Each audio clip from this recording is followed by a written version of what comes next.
मीरपुर नाम के शहर में तेजस अपनी पत्नी नीरू के साथ रहता था।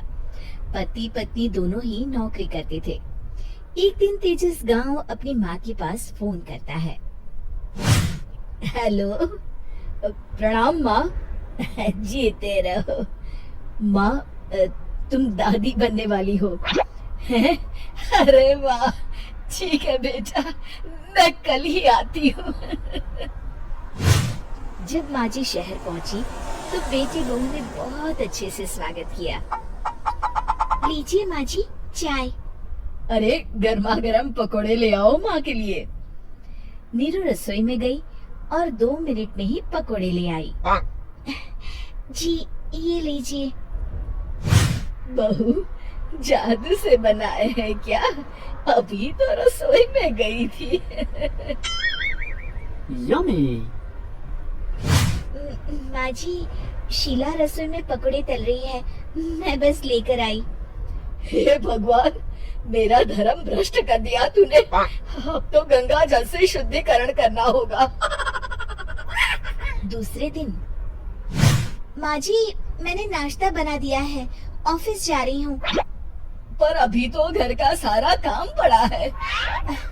शीला आती ही होगी, झाड़ू पोछा बर्तन कपड़े वो सब कर लेगी। हमारे जमाने में घर का सारा काम हम ही करते थे। जी माँ जी, आप बहुत होशियार हैं, मैं घर ऑफिस दोनों नहीं संभाल पाती।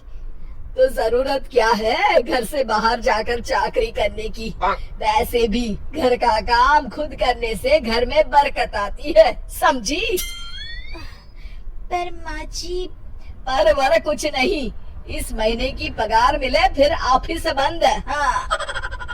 रात को नीरू तेजस से कहती है, सुनिए जी, माँ जी बोल रही थी कि मैं नौकरी छोड़ दूं। वैसे ठीक ही तो है, अभी तुम्हें आराम की जरूरत है। फिर भी आराम कहाँ, शीला को छुड़ाने के लिए बोल रही थी। तो अब 24 घंटे में इतना काम तो कर ही सकती हो। पर जॉब पसंद है मुझे, घर पर मन नहीं लगेगा। अगले दिन जब दोनों ऑफिस के लिए निकल रहे थे, मेरी तो कोई कीमत ही नहीं है इस घर में। माँ जी, आजकल महंगाई बहुत है, रहन सहन भी बदल गया है। दोनों नौकरी करते हैं तभी ठीक रहता है। अच्छा, तू कहना क्या चाहती है? मेरा बेटा तुझे बिठा के खिला नहीं सकता? तू ही इस घर का खर्च चला रही है, हैं? नहीं माँ जी, मेरा वो मतलब नहीं था। मतलब खूब समझती हूँ, ये बाल धूप में सफेद नहीं किए मैंने। हाँ। अब तो ये रोज का काम हो गया था। तेजस भी रोज की झिकझिक से परेशान हो गया था। एक दिन उसने कहा, नीरू, वैसे भी तुम्हें मैटरनिटी लीव मिलने वाली है, तो अभी से ही छुट्टी ले लो। पर क्या, मेरी सैलरी अच्छी खासी है। आखिर नीरू ने रिजाइन कर दिया।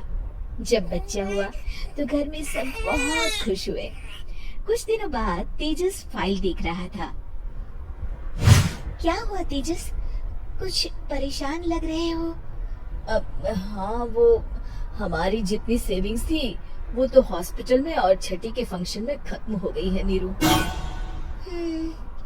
और अभी वैसे मंदी चल रही है तो मैं बोल रही थी कल मुन्ना को हेपेटाइटिस का टीका लगवाना है। नीरू, क्या पोस्टपोन नहीं कर सकते? नहीं जी, बिल्कुल नहीं। अब तेजस को समझ में आ रहा था कि उससे गलती हुई है।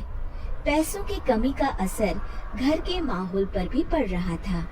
अगले दिन, बेटा मेरा चश्मा और ये दवाइयाँ ले आना, पर्चा देते हुए माँ जी ने कहा। जी।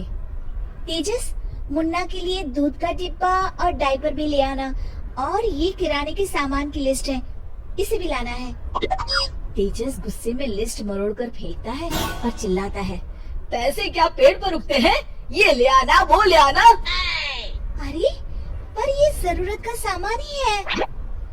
वो गुस्से में बिना कुछ कहे ऑफिस चला गया। अरे अरे लंच तो ले जाइए। नीरू दौड़कर डिब्बा पकड़ाती है। एक दिन खाना खाने के बाद, नीरू, अब तो मुन्ना कुछ बड़ा हो गया, तो अब तुम वापस ज्वाइन कर लो ना जॉब। पर इस रिसेशन में जॉब मिलना बहुत मुश्किल है।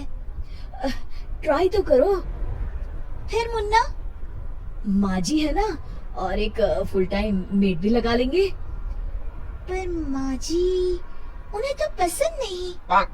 तभी माँ जी वहाँ आ जाती है और प्यार से नीरू के सर पर हाथ फेरते हुए बोलती है, अब मेरी समझ में आ गया बहू, पहले के और अब के समय में अंतर है।